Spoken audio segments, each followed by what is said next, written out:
All right, man. What's your name and what do you drive?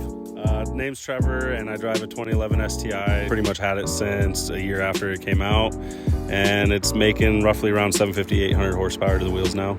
Tell me just very lightly, what do you got done to the motor alone? It's a custom build I came up with. It's a 10:6:1 compression ratio, short block coupled with IAG ported heads and +1 mil valves and big beehive springs and BC 280 cams, like nothing special there. And it's just really force all the air into it as you can and support it with the fuel. I saw the giant turbo that could suck in whole infants. Tell me why that turbo and about the struggles that you had just getting everything all put together. So we went through a couple iterations with this car. Obviously it's a Subaru, so anytime you start trying to make power, they just want to blow up. And that's kind of like the whole goal at IAG when I was working there, is obviously how can we do these better and stronger. Initially it had a HTA 86 on it, which is a decent turbo, nothing special. And we had this inner goal of setting the highest horsepower record on an FP Super 99. So obviously working with Force Performance, and they sponsored the turbo for me, pretty much built the car, put it together. And that was back on a lower compression ratio motor. Ended up putting 900 down to the wheels with 700 foot-pounds of torque. And that was only at like 40 pounds of boost. And I say only, but it's a Subaru, you got to feed it. And so, yeah, basically we just kind of set the goal there and just went with that. And it was really just setting the pace for what the car can do. See, the Widebody is incredible. It's still held up over these years, but tell me about that process. Yeah, so that was kind of just trying to make a statement in Alaska. What I wanted to do was bring something new to the scene, something loud and something expressive. So we had the car down for a motor. Surprise, Subaru.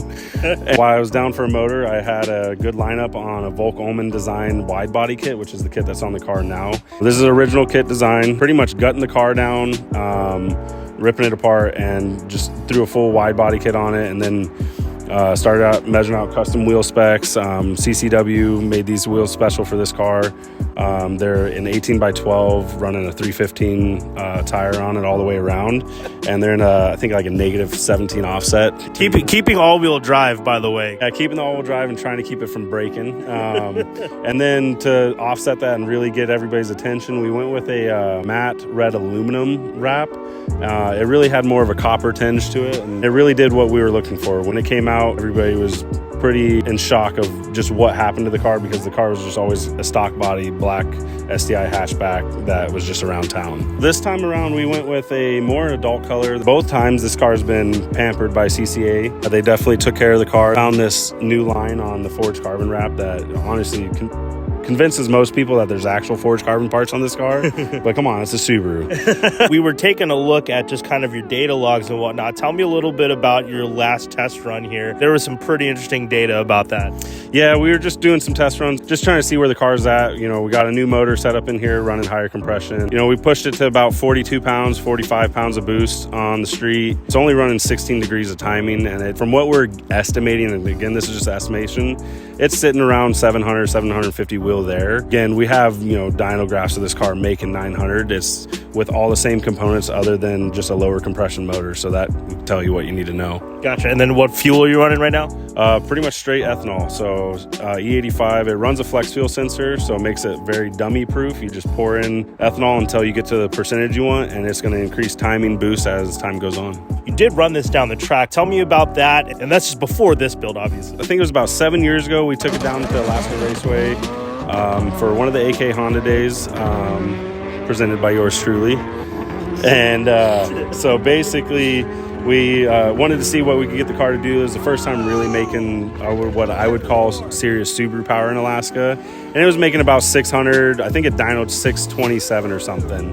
And we took it out to the track and pushed it and leaned on it. And I think we squeezed off a 10.4 quarter mile at 131 miles per hour or something like that. And it's at its final tuning stages. It'll probably be making 850 as a reliable setup at this point. That should easily click off somewhere in the 9s at that point with a good launch. For air management, what you got set up in there? Just running a AccuAir tank mount setup with their tank, running 2 Viair 440cc compressors, and then Airlift Performance struts all the way around. A lot of people didn't realize that you could actually do drag racing and like actually do motorsport shit on air ride. That 10-4 pass I did was actually on the air ride, and it handles, to me, way better than a lot of custom coilover setups. Now you can get some custom valve stuff that's obviously better, but for out of the box, you can really dial it in for what you're doing, from time attack racing to drag racing or just daily driving it. All right, now moving on to your daily. Tell me a little bit about your awesome truck. This is just a 2016 GMC Denali. Lowered it on a 5.7 drop, some custom work in the back. It's got reckless underbed notch done, got helper bags that are basically the majority of the suspension. It's really just kind of that perfect daily in my mind. We did a 2017 diesel hood just to get our Duramax hood, I guess you'd say. It's actually a full functional hood scoop going to the intake. One problem with that was all those parts come chrome, and I actually had to come up with a lot of Googling and become a mad scientist, as you would say. We found a chemical that would actually strip the chrome off of the plastic so you could properly paint it. It was actually pretty awesome. You soak it in there for like 30 minutes and then the chrome just falls off. Did that for the scoop shroud, and that way you can actually paint it black and not be worried about it flaking off or getting rock chips, especially here in Alaska with all the rocks that we put down in the winter. But yeah, just little things like that. Just went through the whole truck and set it up the way I wanted it and the way I envisioned just a nice little daily. This isn't your first lowered truck. There was one that in particular I'm thinking of that you might be thinking of too.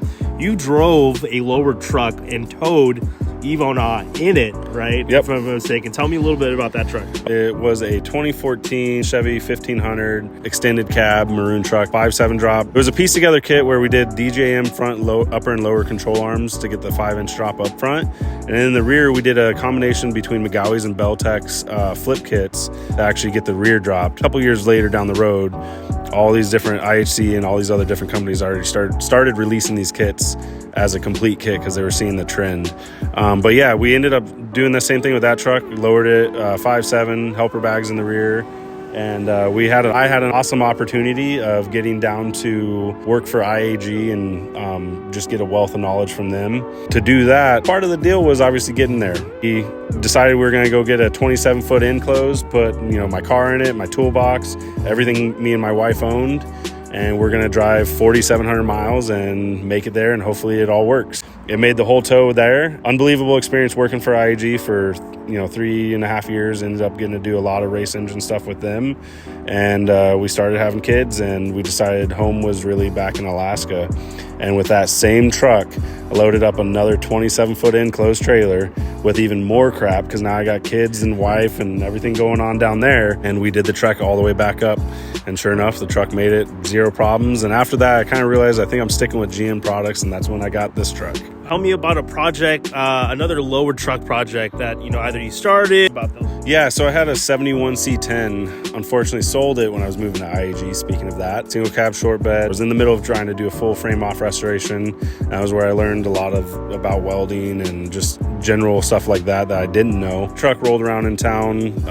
Literally, it would lay cabin doors on the ground on 24s. That's where I really got into the bagged world. Met a lot of awesome people through that. That was probably one of my favorite trucks, and one that has gotten away from me that I need to get back or go get another one to start. I've had the pleasure of knowing you, your wife, your beautiful family for over 10 years now. What's some pointers you got for this next generation? If you're going to be a tech, it's going to be tough, as you'll hear it from anybody that's wrenching on cars. Almost tell you not to do it. Really, don't be scared to jump in head first. I got incredible opportunities that most people would probably run scared from.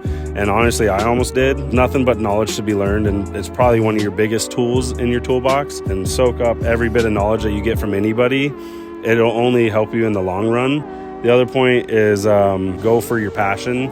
Dive in knowing this is what you want to do. Where can they find you on social media? Obviously, you have a lot of wealth of knowledge and you have some amazing builds here. Where can they find you on socials, man? Reach out on Instagram, AK_EvoNa. If you're ever looking to do a Subaru project, looking to do a serious build and you just need some guidance, I'm definitely there to help. I am Alaska's basically only IAG dealer. So if you need to get some IAG products, just let me know and I'll definitely get you hooked up and get you set up with even a build list if that's what you're looking to get. Absolutely. Thank you so much for your time, bro. We wish you the best of luck, my friend.